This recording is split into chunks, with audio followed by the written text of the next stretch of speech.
Suscríbete a nuestro canal TVC Play y activa las notificaciones. Los titulares son presentados por Banco Atlántida. Descarga Atlántida Móvil, conéctate a tu banca digital y crea tu usuario. Rusia anuncia su vacuna contra el coronavirus. Vladimir Putin anuncia que una de sus hijas ha sido vacunada con éxito y la Organización Mundial de la Salud pide cautela al respecto. En Filipinas, presidente Duterte dice que será el primer país fuera de Rusia que aplicará la vacuna, y en Honduras los científicos afirman que este antídoto aún no cumple todos los estándares internacionales al respecto. Salud reconoce que en principio aceptó recepción de PCR, pero que una vez que ingresan al cuarto frío, se dan cuenta que no reunía la temperatura adecuada y hacen el reclamo a Invesache. Ministra de Salud afirma que ha ahorrado al Estado más de 1.000 millones de lempiras al frenar compras irregulares por medio de dudosos intermediarios. ASJ presenta revelador informe de auditoría social a la ANE que evidencia el colapso de la estatal, la politización, los contratos de energía y las leyes para favorecerlos, así como los incumplimientos de Energía Honduras y sus medias verdades.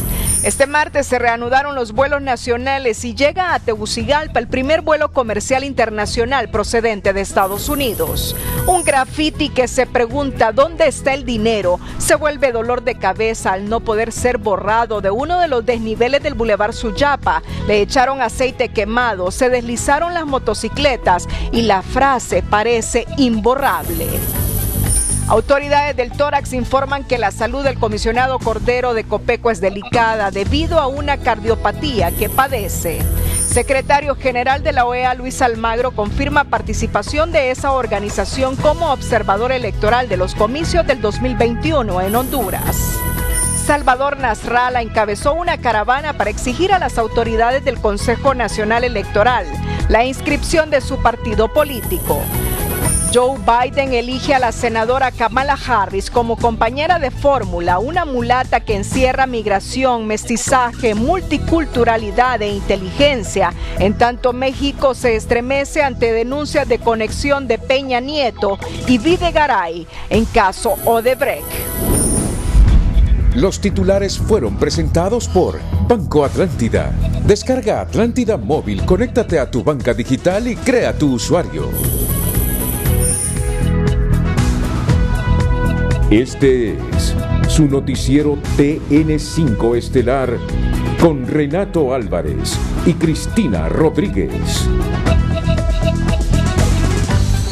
Muy buenas noches, Honduras. Bienvenidos a la emisión de este martes 11 de agosto. La vacuna contra la COVID es la noticia que más esperan los hondureños. Pues bien, para los científicos del país, el lanzamiento de la vacuna contra la COVID-19 anunciada por Rusia debe ser visto con moderación por ser muy preliminar y desconocerse muchas etapas de la prueba, y creen que se lanzaron a presentarla sin una evidencia científica sólida que la respalde. Luego que esta mañana el presidente de Rusia, Vladimir Putin, anunciara que su país ha logrado ser el primero en el mundo en registrar una vacuna contra el nuevo coronavirus, científicos hondureños muestran sus reservas y preocupación al indicar que una vacuna de este tipo debe llevar un proceso largo de por lo menos 2 o 3 años para mostrar su efectividad. Rusia acaba de anunciar el registro de la primera vacuna producida a nivel mundial y nosotros vemos con preocupación todo este tipo de anuncios, ya que las vacunas por lo general requieren un proceso largo y costoso, usualmente de 2 a 3 años como mínimo, para el desarrollo de un producto. Sierra agrega que la vacuna anunciada por Rusia de nombre Sputnik 5 debe llevar, como cualquier otra vacuna, trabajo de biología molecular, entre otros estudios, para garantizar que se puede utilizar para combatir la COVID-19. O sea, la vacuna debe de empezar por trabajos a nivel de biología molecular para ver si se va a trabajar con una vacuna de virus inactivados, de virus atenuados, luego si va a ser una vacuna basada en ingeniería genética, recombinante, una vacuna quimérica, es decir, que sea un virus introducido dentro de otro agente vivo que sirva como vehículo. Luego deben de hacerse investigaciones, sobre todo en animales, animales, en chimpancés, por ejemplo. Se reconoce que a 8 meses de la epidemia, el mundo se ha dado cuenta que una de las herramientas principales con las que debe contar la humanidad es una vacuna lo suficientemente segura y eficaz para combatir el virus. En ese sentido, Rusia debe presentar los datos científicos que respaldan la efectividad de la vacuna ante la comunidad internacional, se asegura. En este momento, la vacuna rusa debe claramente presentar los datos científicos para que sean analizados por la comunidad internacional y asimismo debe de evaluarse los datos de seguridad y de eficacia, sobre todo con el objeto de estar seguro de que esta vacuna es efectiva. Por esta razón, los científicos hondureños mantienen sus reservas y dicen que la información es muy preliminar y se deben hacer más estudios. Esta vacuna o cualquier vacuna, sea la de Oxford, la Moderna o las vacunas chinas, deben de tener una cuidadosa evaluación internacional, de tal manera de que en este momento la información es muy preliminar. La Organización Mundial de la Salud había colocado la vacuna rusa en fase 1, pero para plantear de que una vacuna es efectiva y además segura, deben de también haber datos de fase 3. A criterio de los científicos hondureños, el anuncio de la vacuna rusa no se debe tomar a la ligera, porque la OMS debe analizar su efectividad. Por lo delicado del tema, algunos científicos hondureños creen que Rusia debió lanzar la noticia con la debida evidencia científica de que en efecto la vacuna que promueven es efectiva para combatir la COVID-19. Raquel Lazo, Telenoticias. Más adelante, secretaria de Salud afirma que ha parado millonarios contratos con intermediarios y ha ahorrado al Estado unos 1.000 millones. El precio del dólar y el euro es presentado por Credomatic. Ahora es el turno de todos. Llegó la hora de reinventarnos y mover la economía para levantar el país.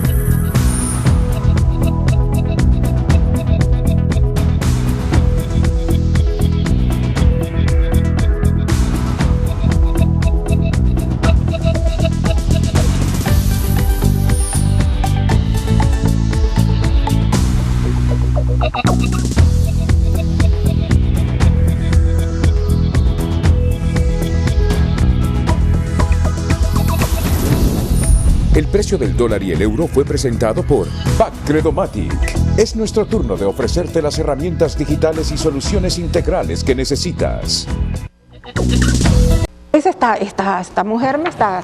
Esta mañana en el programa Frente a Frente, la secretaria de Salud, Alba Consuelo Flores, afirmó que ella, como administradora de los bienes del Estado, ha suspendido contrataciones con intermediarios en adquisiciones de insumos, generando un ahorro de casi 1.000 millones de lempiras que actualmente se traduce en bienestar. Decisiones de hacer la adquisición de algunos insumos por el fideicomiso, eso me ha generado cantidad de problemas. ¿Por qué? Porque hay muchos intermediarios, cantidad de intermediarios en los procesos de compra, y eso dice, esta mujer me está cortando las alas, me está quitando mis oportunidades que no son correctas. Yo digo, toda persona que vende y compra y lo hace en el marco de la ley correctamente, no hay problema, pero tenemos que tomar decisiones grandes por esto. Esto ha ayudado a ahorrarle a la población casi cerca de los 1.000 millones.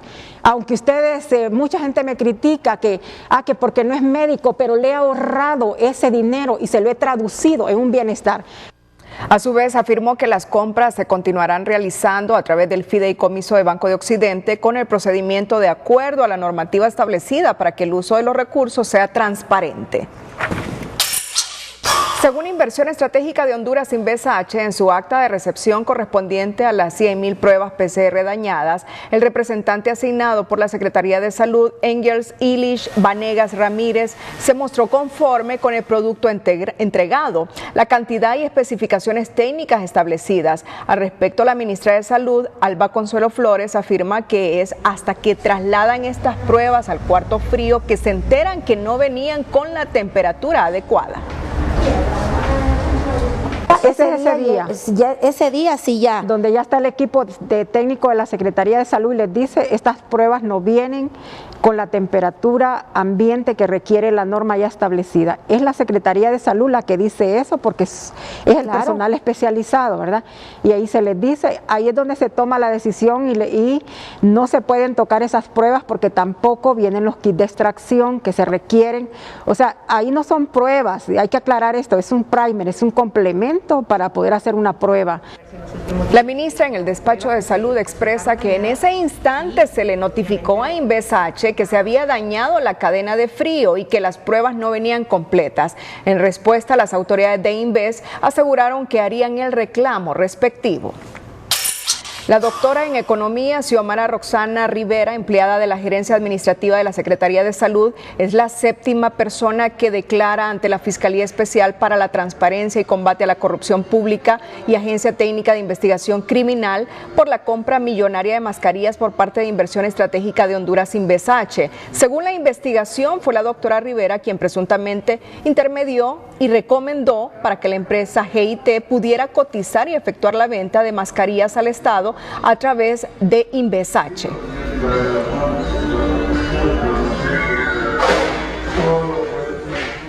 Y también forma parte de esta serie de declaraciones que se han tomado en calidad de ella, en calidad de testigo. 5 de estas 7 declaraciones han sido en calidad de testigo y 2 personas que han sido o que están siendo investigadas por este caso, como lo es el empresario Juan José Lagos y su esposa y a la vez diputada del Congreso Nacional, Valesca Zelaya. Por el caso Inves Mascarillas, han declarado como investigados el empresario Juan José Lagos, vinculado a la empresa GIT, y su esposa, la diputada Valesca Zelaya. Como testigos lo hicieron Germán Palacios, propietario de la empresa Germar, María Elena Palacios, hija del propietario de la citada empresa y administradora de la misma. Asimismo, Olivia René Morales Gutiérrez, gerente administrativa de la Secretaría de Salud, y el apoderado legal del Grupo Gestión y Tecnología, Héctor Holdering Vanegas Velázquez.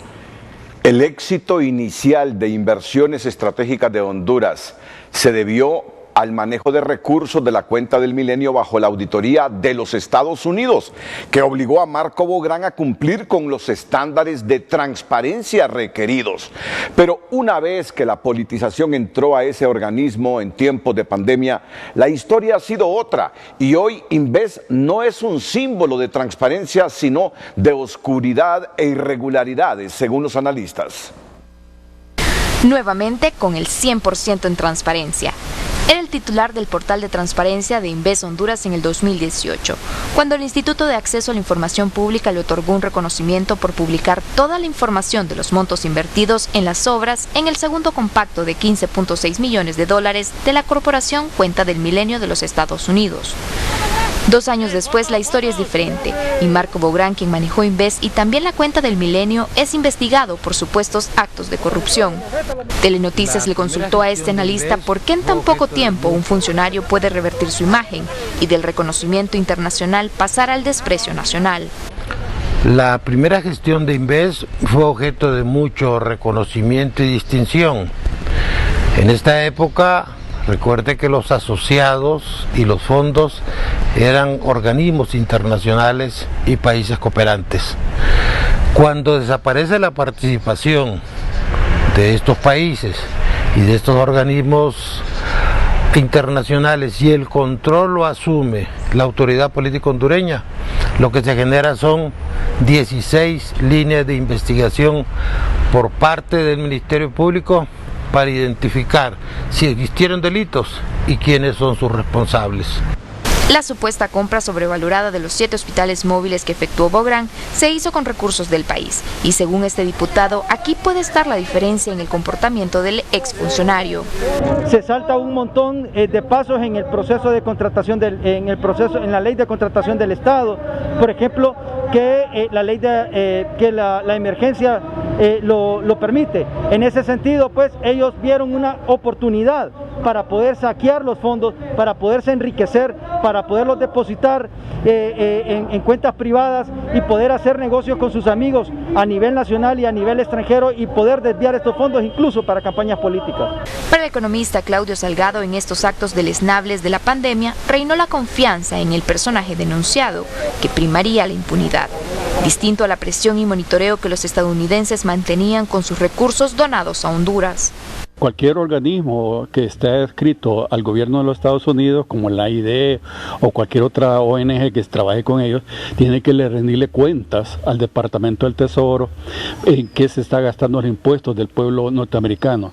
En cambio, en Honduras reina la impunidad y reina la corrupción. Aquí saben que no van a ser castigados, nuestros entes fiscalizadores no funcionan, y igualmente la fiscalía y todo el sistema judicial. Aquí más bien al corrupto aquí se le ensalza.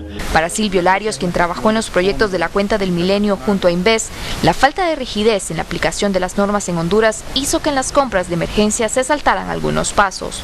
Pero una cosa es la gestión de fondos internacionales, obviamente son otros esquemas de veeduría, hay otro tipo de mecanismos, de personas naturales jurídicas que están encima de la correcta ejecución de los mismos. Ahora, con lo que es la ejecución de fondos nacionales, y en especial estos tiempos de la pandemia, son diferentes leyes. Obviamente aquí, digamos, estamos nosotros acostumbrados en el país a obviar determinados pasos. Quisiera estar, digamos, equivocado en esto. Invest Honduras inició el manejo de la Cuenta del Milenio desde 2005, implementando un compacto por $205 millones, ejecutados en aumentar la productividad agrícola y a reducir el costo de transporte. A finales de 2019, Honduras solo aprobó 12 de 20 indicadores para acceder a la Cuenta del Milenio, razón por la que en el 2020 no logró ingresar. Y uno de los marcadores o indicadores en rojo es el control de la corrupción, que reprobó con un 37%. Sandy Gallardo, Telenoticias. Este martes, personas desconocidas intentaron borrar con aceite quemado sin tener resultado el grafiti ubicado en una de las calles del Boulevard Suyapa, el cual se pregunta ¿dónde está el dinero? Honduras lo exige, en alusión a las millonarias compras hechas por Inves y las irregularidades denunciadas en el marco de la actual emergencia sanitaria por el coronavirus. El lanzamiento de aceite quemado sobre el grafiti provocó que varias motocicletas que pasaban por la zona se accidentaran al resbalar sus llantas a causa de lo pegajoso del aceite, mientras las autoridades de la alcaldía con arena lograron eliminar el aceite y así evitar más accidentes, pero el mensaje del grafite sigue intacto.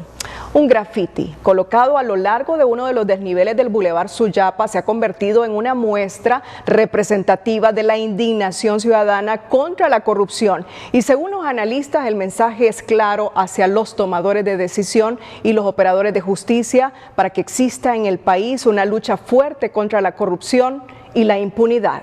Nosotros vamos a tener que... Para el psiquiatra Javier Uclés, el mensaje "donde está el dinero, Honduras lo exige" es un aviso en el que la población demuestra la indignación y el malestar por una mala administración y los actos de corrupción cometidos durante la pandemia. Es una manera de expresar el desagrado y el descontento de mucha gente que muy patrióticamente están reclamando que se haga justicia. La pandemia, pues, lamentablemente ha mostrado daño de tipo psicológico, daño de tipo físico y daño de tipo patrimonial, en cuanto a que es terrible, ¿verdad? Para mí es doloroso pensar de que la gente esté robando. Este sociólogo compara la actualidad con el periodo paleolítico, cuando los seres humanos plasmaban sus ideas en piedra para dejar constancia de sus alegrías, tristezas y protestas. Por eso el gobierno debe de actuar y sensibilizarse con este mensaje, sugiere. Yo creo que el gobierno, que el Estado de Honduras, que sus instituciones deberían mostrar sensibilidad a esas expresiones de protesta de los hondureños hoy, pacíficamente, y que busquen una solución a esos problemas heredados y que no traten de condenar las actitudes de los jóvenes que buscan pacíficamente decirle al gobierno que no están contentos y que la población en general no cree que se están manejando de la mejor forma las cosas para combatir fundamentalmente la pandemia y la situación económica y social del país. Para este representante de las organizaciones de sociedad civil, no es más que un mensaje dirigido al gobierno, ya que la población se siente oprimida por la corrupción que ataca las arcas del Estado.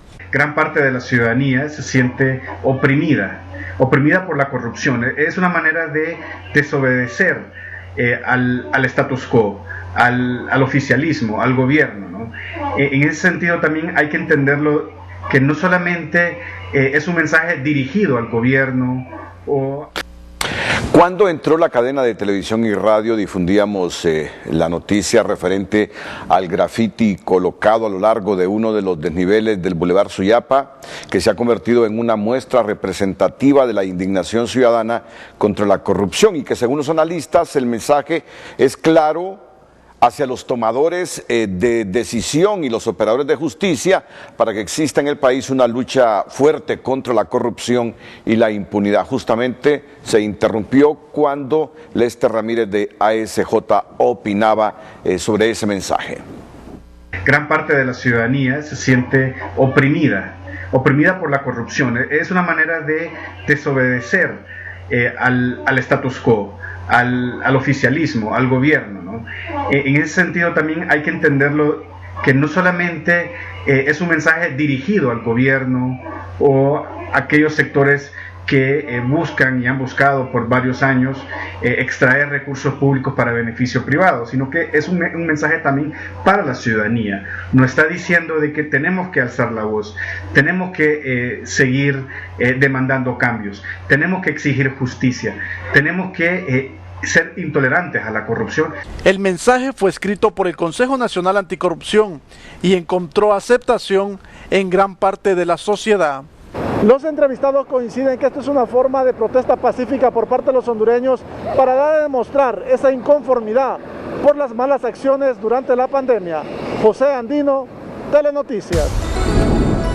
Más adelante aquí en el noticiero líder de Honduras, ASJ denuda las causas de la pandemia que mató a la empresa nacional de energía eléctrica. Regreso con la información nacional. Este martes la Asociación por una Sociedad Más Justa, ASJ, presentó un demoledor informe de auditoría social hecha a la ANE, en donde detalla cómo se han otorgado millonarios contratos a empresas generadoras de energía, creándoles leyes ventajosas, el incumplimiento de contratos, la politización en la estatal y la voracidad que refleja el contrato con Energía Honduras, en donde tanto el concesionario como el gobierno han caído en incumplimiento y hoy el país está al borde de una millonaria demanda por parte del consorcio EEH. En la auditoría social a la Empresa Nacional de Energía Eléctrica ENE, la Asociación para una Sociedad Más Justa, ASJ, se ocupa de 3 áreas: las pérdidas técnicas y no técnicas, el contrato con la empresa Energía Honduras y los contratos con los generadores privados. En general, ustedes pueden ver, más de 3.000 millones de dólares es lo que se ha perdido. Es el escandaloso costo de las pérdidas técnicas y no técnicas del 2008 al 2018 y que supera a todos los países de Centroamérica. Una realidad que según el informe de la ASJ pasa por la galopante corrupción en la estatal eléctrica y el contrato con la empresa Energía Honduras es una de las tantas escenas de esta perversa y maliciosa película. EH no ha bajado pérdidas y solo ha invertido un 20% de lo que tenía que invertir, de las inversiones que tenía que hacerse para bajar esas pérdidas. Y obviamente está entonces incumpliendo los términos pactados en el contrato. Energía Honduras en el contrato se comprometió a invertir a esta fecha 321 millones de dólares y ahora dicen que solo llevan 117 millones. Versión que también es falsa, dice ASJ, pues en las investigaciones que ellos realizaron solo aparecen 62 millones, que es apenas el 20% de la promesa. No se sabe por qué el contrato de Energía Honduras no pasó por el Congreso Nacional como manda la ley, como tampoco por qué en la licitación solo participaron 2 empresas, Energía Honduras y Manitoba. Esta última, que se retira y meses después aparece como empresa supervisora para el proyecto para el cual ofertó, lo que deja la pregunta si desde un inicio ambas compañías no eran ramas de un mismo árbol, negocio que a la fecha tiene vigencia plena, pero no responsables. Porque el problema es que cuando no se señalan responsables y nadie lo es, la impunidad continúa. Y eso no lo estamos únicamente viendo en la ENE, lo estamos viendo en las asociaciones público-privadas y en mucho del funcionamiento del sector público, como Inves ahora, pero lo estamos viendo también en los problemas que se están planteando con Palmerola. Y es que el informe revela un abanico de actos y contratos de energía corruptos, dudosos y mañosos, como el pago de sumas millonarias en dólares a generadores privados por energía de potencia cuando no generan un solo megavatio por su naturaleza renovable. En este cuadro que se titula Condiciones abusivas, la perversa relación de la ENE con los generadores privados queda en evidencia. Condiciones abusivas número 1, pagar potencia 24/7 a renovables que no pueden cumplirlo. Para el caso, la energía solar recibió del 2015 al 2019 más de 3.500 millones de dólares por valor, por precio base 408 millones de dólares, por incentivos solo por ser renovables 39.3 millones de dólares y el valor por potencia que no generan ni existe recibieron casi 48 millones de dólares. En el caso de la energía eólica, solo en los años 2004, 2005, 2013 y al 2019 recibieron por energía generada más de 5.600 millones de dólares, por precio base 672.578.000 dólares, el incentivo por ser renovables más de 26 millones de dólares y el valor por potencia de energía que no produjeron, que no existe, ni tampoco entregaron, por eso recibieron 67 millones de dólares. En resumen, dice el informe de la SJ que a estas empresas se les pagan 9.000 millones por su energía donde ya tienen cierta ganancia, 66 millones de dólares por incentivos del 10% y además casi 109 millones de dólares por servicios de potencia que no existe. Pero no conformes con estos beneficios, el informe lamenta que más allá de las exoneraciones aprobadas en el Congreso Nacional en el año 2006, los mismos se reformaron para ampliarlos en el 2013 y en la última sesión legislativa se incluyó al 4% de los generadores de energía que no estaban en el paquete de beneficios que el Estado otorga a un pequeño grupo de privilegio que hace años convirtió a la ENE en su caja chica particular. Casi de rodillas, la Asociación para una Sociedad Más Justa ASJ sugiere renegociar los contratos de energía privada y a los generadores también les pide que por una vez en su vida se pongan la mano en la conciencia y que sacrifiquen sus industriales ganancias. Ulises Aguirre, Telenoticias. Poco a poco retorna la nueva normalidad al Aeropuerto Internacional Toncontín. Este martes, en el segundo día de la apertura para vuelos nacionales, la afluencia de viajeros fue aceptable, con estrictas medidas de bioseguridad, pero también este martes aterrizó después de muchos meses un vuelo comercial procedente de los Estados Unidos con decenas de pasajeros. Martes y jueves, ya la otra semana ya hacía... Creo que vamos a tener vuelos ya un poquito más seguido. Está normal siempre con las medidas de bioseguridad, ¿verdad? Aquí en la entrada les toman la temperatura y nosotros adentro siempre manteniendo la distancia y eso es todo. Mascarilla obligatoria, obviamente. No, prudencia a la hora de entrar, que aunque haya mucha gente, por eso está marcado todo eso, pues. Y adentro igual, siempre en orden. Igual cuando se aborda el avión, siempre en orden, ¿me entiende? Sánchez explicó que por ahora es el único vuelo internacional y el próximo jueves un segundo, siempre procedente de los Estados Unidos, pero que durante la emergencia sanitaria han realizado vuelos humanitarios. Además, informó que los vuelos internacionales comenzarán de manera normal a partir del próximo 17 de octubre con todas las aerolíneas y bajo estrictas medidas de bioseguridad. Economía Hoy es presentado por Banco de Occidente, apoyando la transformación agrícola, ofrece agrocrédito 8.7. El presidente de Fedecámaras, Menotti Maradiaga, manifestó que hay preocupación en el sector MIPYME porque están en riesgo 160.000 empleos en aquellas ciudades que continúan en fase cero, sobre todo las que dependen 100% del turismo. y hablemos de ciudades como Tela, hablemos de ciudades como Moa, como Trujillo, que el 90% de sus empresas son empresas MIPYMES. ¿Qué sucede? Que tenemos el temor y que ya estamos viendo que se nos pueden convertir en ciudades fantasma, porque muchas de estas empresas pequeñas y medianas nos están diciendo ya no tenemos cómo sostenernos, ya no sabemos cómo vamos a abrir, aunque haya una reapertura, no podemos mantener una liquidez financiera para nuestras empresas, y muchos presidentes de cámara me dicen ya la población está viviendo solo de remesas. Otros productores o otros municipios que continúan en fase 0 son Intibucá, Juticalpa, Colón, Las Vegas y Trinidad Santa Bárbara, que son consideradas zonas productoras de lácteos y granos básicos, donde la mayoría de empresas son MIPYMES. Economía Hoy fue presentado por Banco de Occidente. Apoyando la transformación agrícola, ofrece Agrocrédito 8.7. Dirigentes del transporte de carga pesada y familiares de transportistas varados en México se tomaron este día la aduana de Corinto, en la frontera con Guatemala, impidiendo el paso a vehículos con placas guatemaltecas, debido a que autoridades del vecino país se niegan a otorgar permiso para el retorno de los connacionales que llevan 5 meses en la frontera México-Guatemala.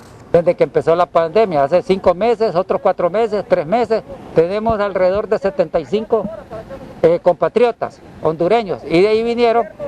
Hace 3 semanas nosotros tomamos una acción y venimos aquí y hablamos con ellos, y en ese entonces habían 68 y dijeron que los iban a dejar pasar. Mintieron a las autoridades hondureñas y nos mintieron a nosotros, solo dejaron pasar 12 de los 68 que habían. Entonces, de ahí para allá ha sido un trámite tan extenuante que no nos han dejado pasar. Según familiares de los compatriotas varados en México, la situación se salió de las manos y ya reportan fallecidos. Todos los compatriotas que están ahí trabajamos trayendo vehículos y repuestos de Estados Unidos, pues ahí hay gente que ya está perdiendo su casa porque el trabajo depende de mucha familia e incluso hasta pagando deudas, y ahí hay un montón de gente que ya la depresión la está matando, pues. Ya hay 4 compatriotas que ya fallecieron, lastimosamente. Gente que se descompensó con el azúcar, gente que tuvo problemas con la presión alta. De no lograr el permiso para el retorno de los transportistas hondureños, en las próximas horas se estarían tomando Copán, Ruinas y las aduanas de Agua Caliente y el Amatillo. El Minuto Financiero es presentado por Banco Ficosa. Comprar lo hecho en casa es tener corazón catracho, porque cuando consumimos lo nuestro, crecemos todos. Ficosa, tu salud está en tus manos. Un grupo de reconocidos economistas y expresidentes de bancos centrales de Costa Rica, El Salvador, Guatemala, Nicaragua y Honduras pidió este día mediante una declaración conjunta que se postergue la elección del presidente del Banco Interamericano de Desarrollo BID, programada para septiembre del presente año. El documento se manifiesta que nuestra región enfrenta tiempos complejos por la COVID y la crisis económica producida por la pandemia, que se suman a las existentes previamente. El BID debe ser socio clave para enfrentar esa labor de recuperación. La postergación de la elección del presidente del BID ofrece una salida viable y constructiva a las legítimas preocupaciones sobre esa institución que es clave para nuestro desarrollo. Hacemos un llamado a los gobiernos de nuestra región a apoyar la postergación de la elección para permitir el establecimiento de una agenda común para nuestra región, dice el documento. El Minuto Financiero fue presentado por Banco Ficosa. Comprar lo hecho en casa es tener corazón catracho, porque cuando consumimos lo nuestro, crecemos todos. Ficosa, tu salud está en tus manos. En nuestra sección educativa financiera le recordamos la diferencia entre una deuda buena y una deuda mala. Educación Financiera es presentada por la tarjeta de crédito VP Educación de Banpaís. Obtén 10% de descuento en escuelas, colegios y universidades del país. Diferencias entre una deuda buena y una mala. Las deudas siempre han sido vistas como algo negativo, pero no siempre son malas. De hecho, existen 2 tipos de deudas: las malas, que son las que empobrecen, y deudas buenas, que son las que nos permiten ganar dinero. Para el caso de las deudas malas, surgen cuando decidimos comprar algo que no podemos pagar al contado. Por ejemplo, la hipoteca de la casa, el préstamo del carro o las compras con la tarjeta de crédito. Estas deudas nos hacen más pobres, ya que en la práctica suponen traer un dinero del futuro que tendremos que devolver junto con sus correspondientes intereses. Es decir, que estas deudas no reportan ningún tipo de beneficio más allá que el consumo del bien que adquirimos. En definitiva, sirven para comprar pasivos, cosas que no nos ofrecen ninguna rentabilidad económica, sino todo lo contrario, nos hacen perder libertad financiera. Por el contrario, las deudas buenas consisten en pedir dinero prestado con el objetivo de adquirir bienes o realizar inversiones que nos van a reportar un flujo de dinero hacia nuestro bolsillo.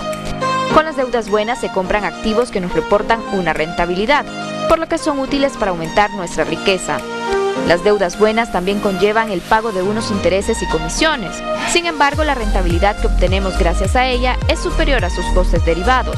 Por ejemplo, la compra de un apartamento cuya cuota mensual del crédito es de 13.000 empiras, pero la compro para alquilarlo a 15.000 empiras mensuales, lo que significa que cada mes la rentabilidad será de 3.000 empiras. Si no existe un margen de rentabilidad, sería una deuda mala. Educación Financiera fue presentada por la tarjeta de crédito BP Educación de Banpaís. Obtén 10% de descuento en escuelas, colegios y universidades. A propósito de los transportistas, información que ofrecíamos hace algunos minutos, conductores hondureños que se quedaron varados al comenzar la pandemia en la frontera entre México y Guatemala. Escribe a TN5 la subsecretaria de Relaciones Exteriores, Nelly Jerez, y nos informa que Guatemala ya autorizó el paso a los transmigrantes varados entre México y Guatemala y que han autorizado que el día viernes 14 desde las 9 de la mañana puedan pasar a territorio guatemalteco y luego a Honduras. Es la información que damos a los colegas transportistas de los hondureños varados en la frontera México-Guatemala y a sus familiares. Guatemala ha autorizado el paso de los transmigrantes y el viernes a partir de las 9 de la mañana pasarán a Guatemala. Este día, como parte de su compromiso con la educación, la Fundación Intur renovó 2 importantes convenios con organismos no gubernamentales y de cooperación que permitirán seguir otorgando becas de estudio para los hondureños.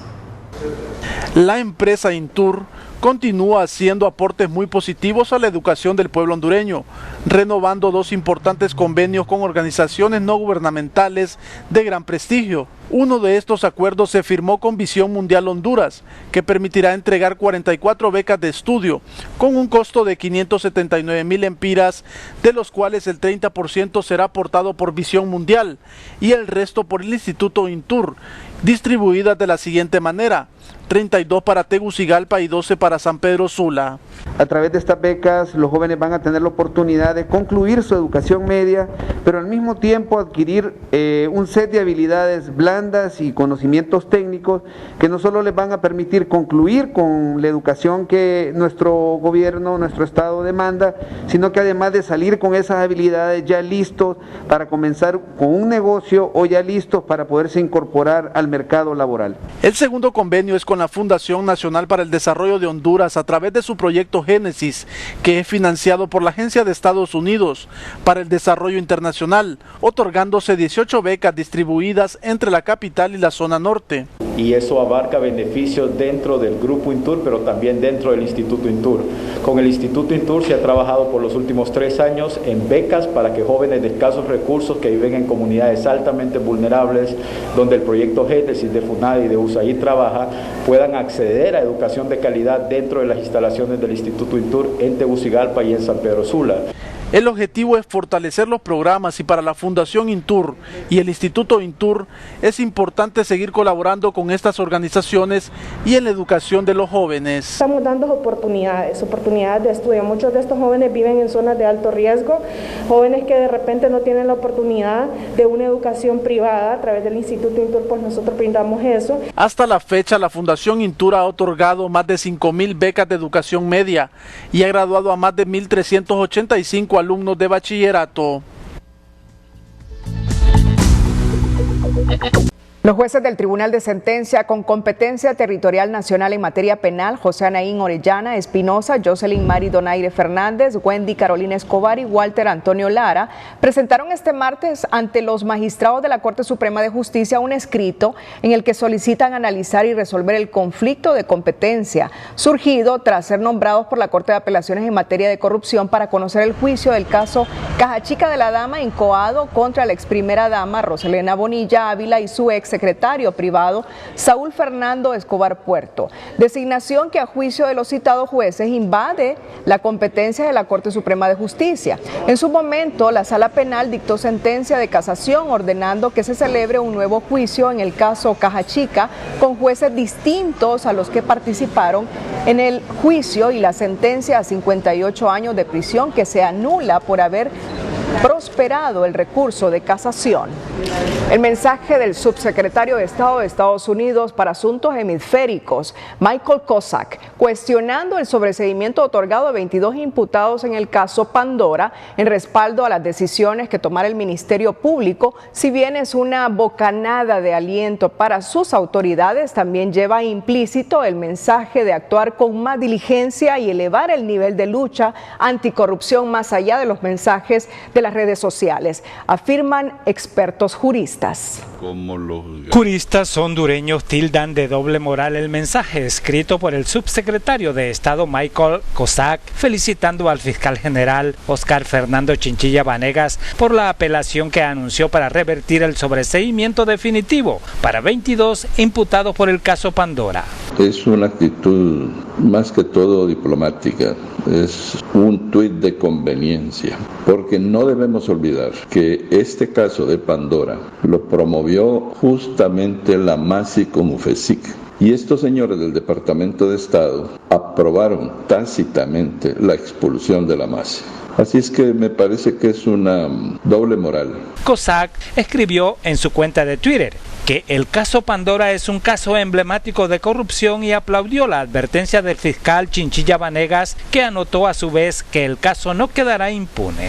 Me parece un gesto diplomático inútil o simplemente no comprende el alcance de la resolución última que emitió la Corte Suprema, porque con esa resolución el caso simplemente está acabado, pues no hay manera, aunque el Ministerio Público pueda interponer un recurso de reposición, no hay manera de revertir esa decisión, a menos que una orden superior que pudiera llegar de la propia Embajada de los Estados Unidos a la Corte Suprema de Justicia le dé vuelta a esa resolución en un amparo. El tuit del subsecretario Kozak, en reacción al mensaje de continuar la lucha contra la corrupción, escrito por el fiscal general Chinchilla Vanegas, no convence a juristas hondureños que ven alejarse la esperanza de recuperar 282 millones de lempiras de fondos públicos desviados para campañas políticas. Recordemos que el caso Pandora es realmente un indicio de cómo ha operado la clase política en el país, por las cantidades de dinero que fueron objeto de malversación, pero también los presuntos responsables, diputados del Congreso Nacional y ex candidatos a la presidencia de la República. Ahora quedará en manos del Ministerio Público continuar con estas acciones y dar una respuesta a ese clamor no solo internacional, pero también nacional, de consecución de justicia y cansancio generalizado de la proliferación de estos escenarios de impunidad en Honduras. A partir de la marcha de la misión de apoyo contra la corrupción y la impunidad, muchos casos de corrupción están siendo digamos que finiquitados en el país por los órganos jurisdiccionales, y además no se ven claros acciones de parte del gobierno sobre un famoso plan de prevención de corrupción que se anunció desde que la misión de apoyo contra la corrupción y la impunidad dejó de trabajar en el país. Queda en el aire la pregunta sobre qué será de los 22 sobreseídos por la justicia si es que estos deciden continuar su paso en medio de la clase política hondureña e insertarse en la planilla de sus respectivos partidos políticos. Un juez con jurisdicción nacional en materia penal dictó en audiencia inicial un auto de formal procesamiento con la medida de prisión preventiva contra el ciudadano Roberto David Casco Bustillo, acusado por el Ministerio Público por el delito de asesinato en prejuicio del exalcalde de Tegucigalpa, Óscar Roberto Acosta Cepeda, hecho ocurrido el 4 de julio de 2019. En la colonia Miraflores Sur de Tegucigalpa, el exalcalde Acosta Cepeda conducía su vehículo con dirección a su casa, con el que impactó contra la parte trasera de un turismo color gris, en el que se conducían 3 ciudadanos, entre estos casco bustío. 2 de los ocupantes bajaron con arma de fuego en mano y dispararon contra el exalcalde, provocándole la muerte casi al instante.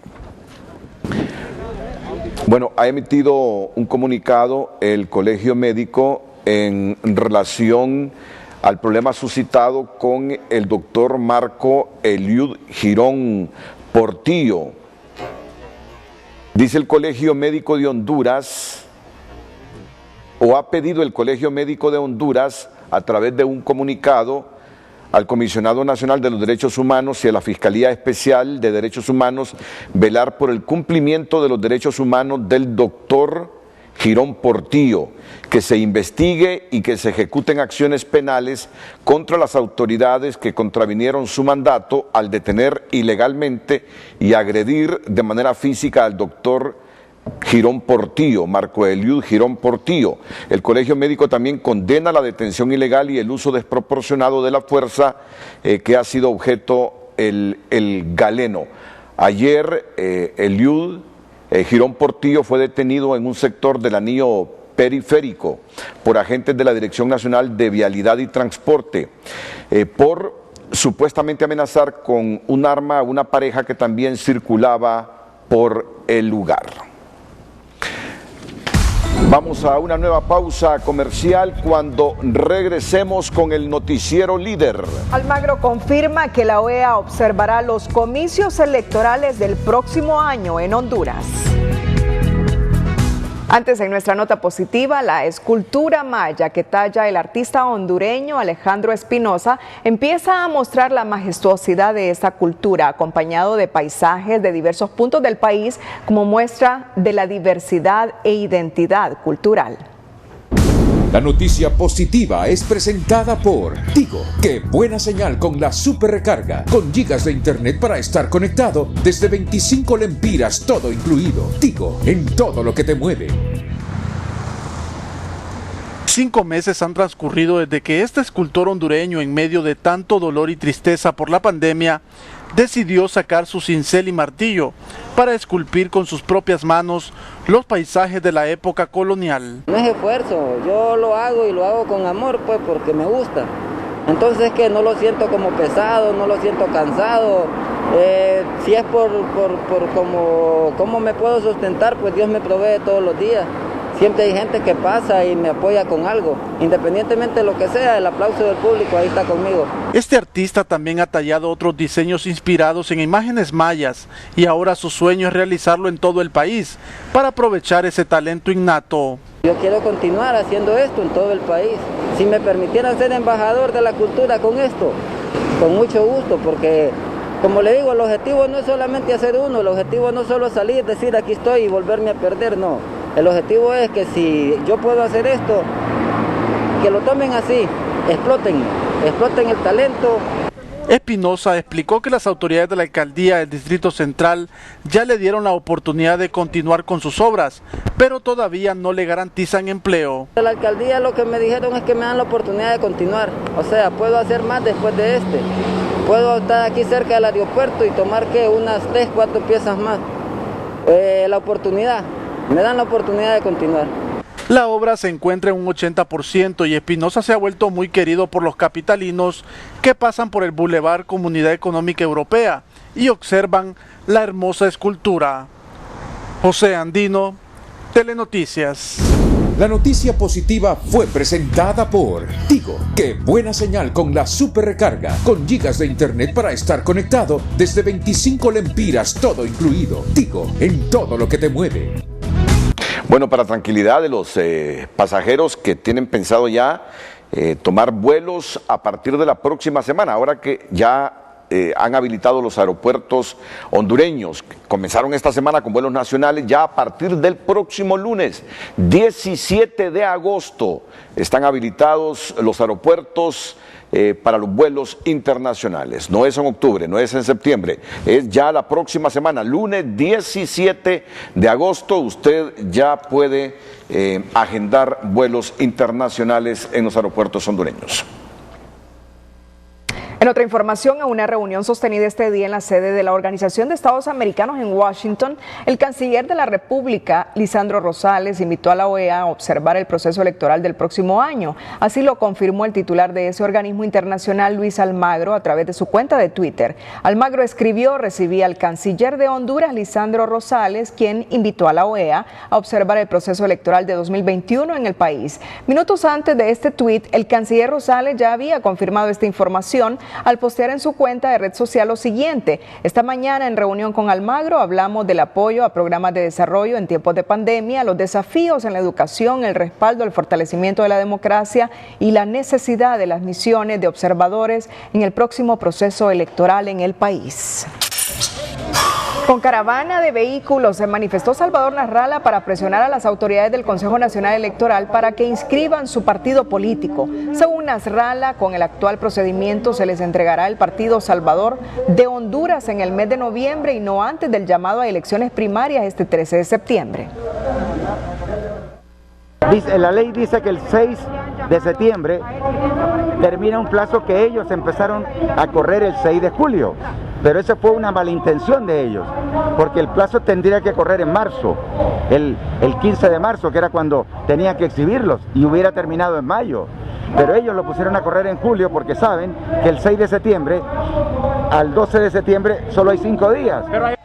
Nasralla afirmó que el Consejo Nacional Electoral les entregará la resolución sobre la inscripción del partido el 4 de septiembre, lo que los dejaría solo con 4 días para hacer trámites que por ley duran 2 meses. Bueno, Rixi Moncada, la presidenta del Consejo Nacional Electoral, en su cuenta de Twitter ha manifestado hoy que por el principio de justicia democrática que debe prevalecer aún en estado de sitio, reitero, mi voto será a favor de la inscripción de los partidos Salvador de Honduras, Líder y Todos Somos Honduras. Además, también el expresidente Manuel Zelaya, coordinador de Libre, ha escrito en su cuenta de Twitter: Partido Libre respalda posición pública de presidenta del Consejo Nacional Electoral para inscribir 3 partidos políticos, incluido Partido de Salvador. Nasralla, cuando generaliza sus ataques contra el Consejo Nacional Electoral, es por su inveterada costumbre de difamar al Partido Libre. El comisionado de Copeco, Carlos Cordero, permanece interno en el Instituto Nacional Cardiopulmonar, el tórax, desde el pasado domingo por COVID-19. Y según la información proporcionada este día, la situación de Cordero es delicada debido a la preexistencia de una cardiopatía isquémica que lo mantiene en la unidad de cuidados intensivos. Cabe resaltar que el general Cordero ingresó de manera preventiva a este centro hospitalario para no sufrir complicaciones y contar con la observación de los médicos que podrán asistirle oportunamente. Cordero no presenta una descompensación a nivel pulmonar, al contrario, hay una saturación normal y una compensación idónea en la parte de neumología. Sin embargo, la complicación que ha venido manifestando en las últimas horas ha sido a raíz del estado de preexistente con el que él ya contaba. Él está siendo atendido en la unidad de cuidados intensivos de nuestro hospital.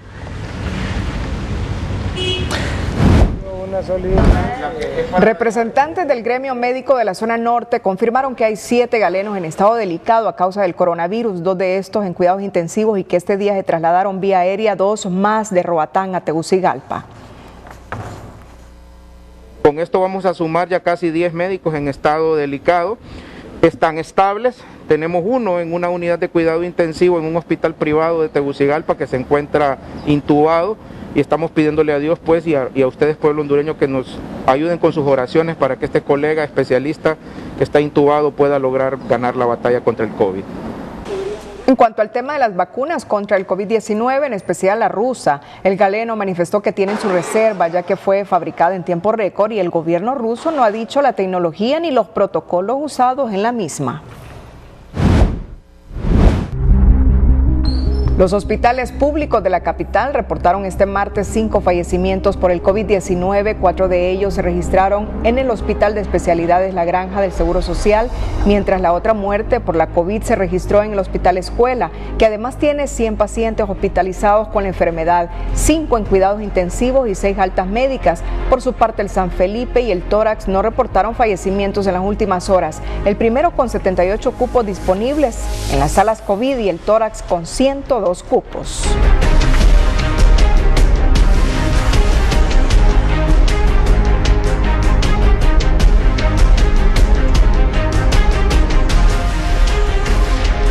Este día se realizaron 1.238 pruebas PCR, detectando 531 nuevos casos. La cifra asciende a 48.403 casos positivos en toda Honduras. También se suman 9 decesos para un total de 1.515 los fallecidos. Se recuperaron 156 pacientes para totalizar 6.805.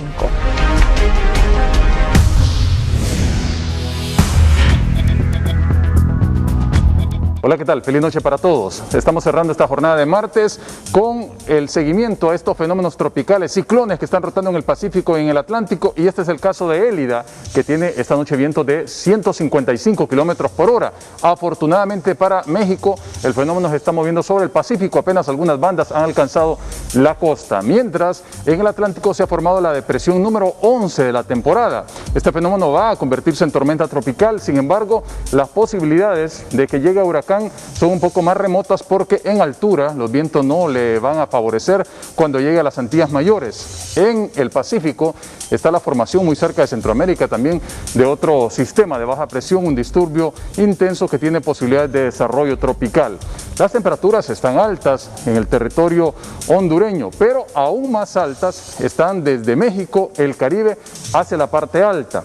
Para esta próxima jornada pues tendremos menos nubosidad de la que se han venido presentando en las últimas horas en nuestro territorio, y es así que tendremos una jornada un poco más cálida en esta jornada de miércoles, pero sí, hacia el final de la tarde hay posibilidades en algunos departamentos del norte del país, áreas del centro y occidente que se reporten algunos chubascos. No se descartan, por lo menos la posibilidad está en un 70%.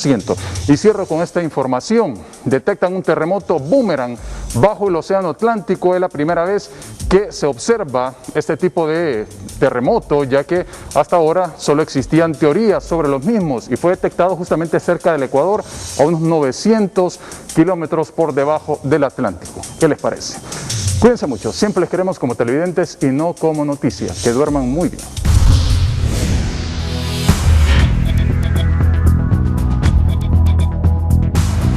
Mejía con el hecho, la frase y la imagen del día.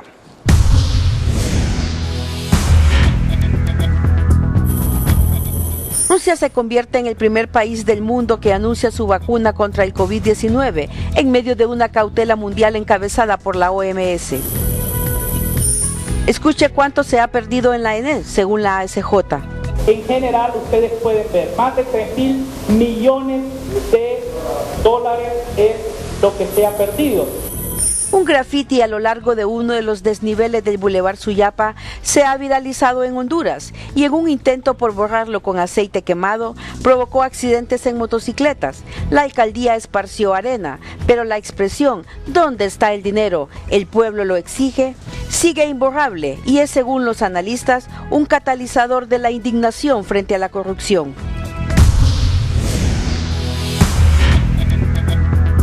Cerramos la emisión estelar en minutos, la serie Preso número 1. Nos despedimos con las 5 de TN5. Buenas noches.